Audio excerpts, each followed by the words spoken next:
Hello everyone. Our today's topic is exterior angle of a triangle and its property. Now, what is exterior angle? So for that you see this figure here, one triangle is there A, B and C. Now if you will see, I have extended this line BC. BC को मैंने इस तरह से extend किया हुआ है, मतलब आगे तक लेकर गई हूं मैं BC को। इस वजह से मान लो यहाँ पर एक पॉइंट भी मैं कंसिडर कर सकती हूँ D, कोई भी नाम दे सकते हो आप इसे, ठीक है। तो BC को मैंने इस तरह से एक्सटेंड कर दिया। तो हमें पता है कि ट्राइंगल के पास 3 एंगल्स होते हैं। Any triangles have total 3 angles. कौन से एंगल? एक तो A, एक ये B और एक ये C। इस तरह से टोटल 3 एंगल्स ट्राइंगल के पास होते हैं। लेकिन क्योंकि मैंने इसे इस तरह से एक्सटेंड किया तो मुझे एक और एंगल यहाँ पर मिलेगा। ये एंगल ट्राइंगल का नहीं है, लेकिन एंगल तो है ना। देखो ये एक एंगल तो बन रहा है यहाँ पर, ठीक है। सी दिस एंगल, क्योंकि मैंने BC को एक्सटेंड किया है तो ये जो एंगल बना उसे इस ट्राइंगल का एक्सटीरियर एंगल बोलते हैं। क्यों एक्सटीरियर? क्योंकि ट्राइंगल की बाहर के पोर्शन में है, ये बाहरी भाग में बन रहा है, इसीलिए एक्सटीरियर एंगल ऐसा नाम दिया है। क्लियर? सो अगर BC को इस तरह से एक्सटेंड कर दिया जाए तो यहाँ पर बाहर एक एंगल मिलेगा जिसे ट्राइंगल के लिए एक्सटीरियर एंगल बोलते हैं। So for above triangle ABC, angle ACD, this angle is the exterior angle of triangle। और स्पेशली किसका एक्सटीरियर एंगल बनेगा? ये ACB का, क्योंकि ये किसके साथ बना?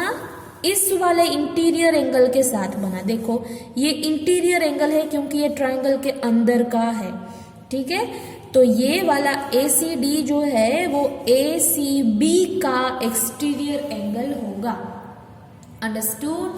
अभी जिस तरह से हमने BC को इधर एक्सटेंड किया उस तरह से अगर हम AC को भी एक्सटेंड कर सकते हैं, ठीक है। अगर मैं इस तरह से AC को एक्सटेंड करूं तो देखो मुझे यहां पर एंगल मिलेगा। Clear? So if I do like this, I will get one angle over here। तो ये भी तो एक्सटीरियर एंगल हुआ, राइट? ये भी हमें C के पास ही मिल रहा है। अंडरस्टूड? और ट्राइंगल के बाहर है तो एक्सटीरियर भी होगा।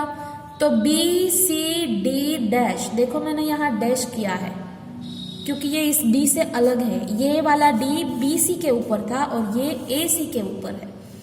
तो ये जो एंगल BCD डैश नीचे की ओर बन रहा है वो भी ट्राइंगल का एक्सटीरियर एंगल होगा, ठीक है।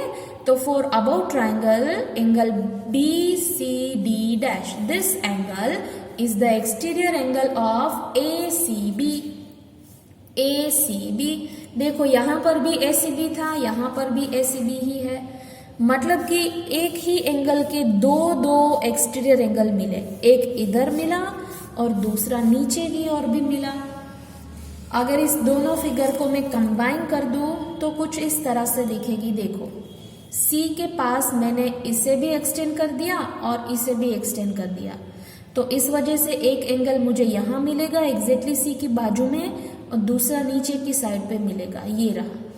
तो C के पास मुझे टोटल 2 एंगल्स मिलेंगे, दोनों ही उसके लिए एक्सटीरियर एंगल है। Understood? So we can write there are 2 exterior angles at angle ACB। तो ACB के पास कितने एक्सटीरियर एंगल पॉसिबल है? 2। अब ये तो सिर्फ एक ही वर्टेक्स की बात हुई। इस तरह से A के पास भी हो सकता है और B के पास भी हम सोच सकते हैं। तो जिस तरह से C के पास इस तरह 2 एक्सटीरियर एंगल बन रहे हैं, उस तरह से एक अगर मैं इसे ऊपर की ओर एक्सटेंड कर दूं तो यहाँ पर भी तो मुझे एक एंगल मिलेगा। अगर मैं इसे एक्सटेंड कर दूं तो इधर भी मुझे एक एंगल मिलेगा। Then I will get 2 exterior angles at A also and similarly at B also. So in short हर एक एंगल के पास मुझे 3 एक्सटीरियर एंगल्स मिलेंगे। सॉरी 3 नहीं 2, माय मिस्टेक। 3 एंगल है ना टोटल, तो हर एक एंगल के पास दो दो, इस तरह से दो दो एक्सटीरियर एंगल हर एक एंगल के पास मिलेंगे। Then the figure will be something like this, इस तरह से आपको दिखेगा। देखो ये एक ट्राइंगल है ABC, तो देखो C के पास ये दो एक्सटीरियर एंगल बने हैं, A के पास अगर इसे एक्सटेंड कर दिया जाए तो यहाँ पर एक, यहाँ पर दो, ये दो एक्सटीरियर एंगल्स A के लिए, ये 3 और 4 ये दोनों B के लिए एक्सटीरियर एंगल हो जाएंगे, और 5 और 6 ये दोनों C के लिए एक्सटीरियर एंगल हो जाएंगे। अभी A इधर है, B इधर है और C इधर है। Understood? So in this figure we can understand that any triangle has total 6 exterior angles. Each angle of triangle has 2 exterior angle. हर एक एंगल के पास अपने अपने दो दो, ठीक है, एक्सटीरियर एंगल होंगे। और टोटल देखा जाए तो any triangle has total 6 exterior angles. नीचे की फिगर देख सकते हैं आप, ठीक है, ऐसा यहाँ पर एक्सप्लेन भी किया है। So that is about exterior angle. अभी एक्सटीरियर एंगल और इंटीरियर एंगल के बीच में रिलेशन किया है, okay, that is called the property of exterior angle. So exterior angle of a triangle is equal to the sum of its interior opposite angle। दूसरी बार पढ़ो, exterior angle कितना होगा, is equal to the sum of, किसका sum, its interior opposite angle. Interior मतलब अंदर के, opposite मतलब सामने वाले।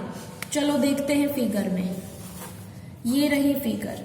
मान लो ACD मैंने एक्सटीरियर एंगल लिया है, किसके साथ बना ये एंगल, इस C के साथ। तो इस एक्सटीरियर एंगल के इंटीरियर ऑपोजिट एंगल बोला है, ऑपोजिट, तो C तो उसका एडजेसेंट एंगल बना ना, बाजू में है, एडजेसेंट एंगल मतलब बाजू वाला, तो ये तो उसके बाजू में है, तो ये नहीं, और बाकी के दोनों मतलब A और B इसके लिए क्या हो जाएंगे, इंटीरियर ऑपोजिट एंगल्स बनेंगे, सामने वाले एंगल, ठीक है।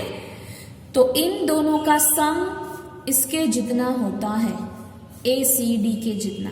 सो I can write measure angle ACD equal to A plus B, measure angle A plus major angle B। मान लो ये एंगल 40 का है और ये एंगल 50 का है, तो ये 90 का होगा, क्योंकि इनका सम इसके जितना होता है। अंडरस्टूड? तो वही लिखा है यहाँ पर, देखो, major angle ACD equal to major angle A plus major angle B। अभी A की वैल्यू मैं X ले लूं और B की वैल्यू अगर मैं Y ले लूं, देखो A की वैल्यू मैंने X कंसिडर कर ली और इसकी Y, ठीक है, तो X प्लस Y इसकी वैल्यू हो जाएंगी X प्लस Y। अंडरस्टूड? तो वही लिखा है यहाँ पर कि ACD is equal to X plus Y. So this is the property of exterior angle. कोई भी एक्सटीरियर एंगल का मेजर कितना होगा, उसके दोनों इंटीरियर ऑपोजिट एंगल का सम उसके जितना होगा। Clear? So that's all for the topic exterior angles. Now next topic in next video. Thank you.